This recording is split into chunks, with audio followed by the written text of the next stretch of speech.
The call for NHS volunteers to help fight coronavirus in the UK has seen 170,000 sign up in less than 16 hours.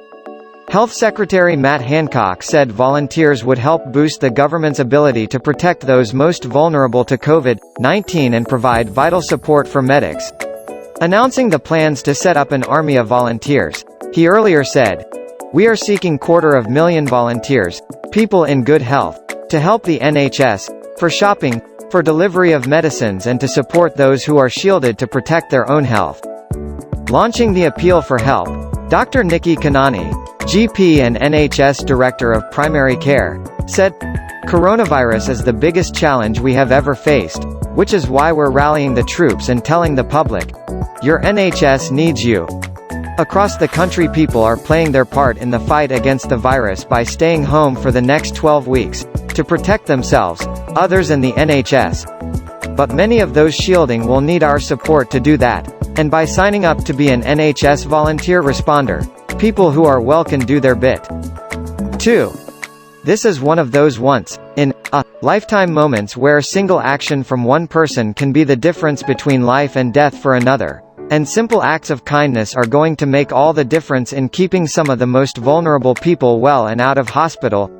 NHS staff are pulling out all the stops to ensure those who need care receive it, and creating bank of helpers that they can call upon to support their most vulnerable patients through this difficult time is going to be invaluable, so would urge anyone who can to sign up as an NHS volunteer responder today. Signing up is easy, and all you need to do is visit goodsamap.org NHS.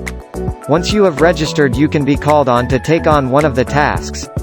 The NHS has teamed up with the RVs and the Good Sam app, digital tool to help people offer their services to people in need, to launch the appeal, which was launched on Tuesday afternoon.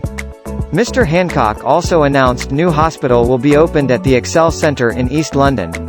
It will be named the Nightingale Hospital and is set to take its first patients next week. The temporary hospital will have 2 wards for 2,000 people and medics will be assisted by the military, the health secretary stated. Mr. Hancock said, "We will, next week, open new temporary hospital, the NHS Nightingale Hospital at the Excel Centre in London. The NHS Nightingale Hospital will comprise 2 wards, each of 2,000 people.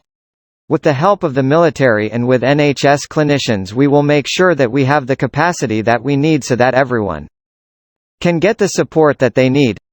Mr. Hancock said call for people to return to the NHS has been incredibly successful.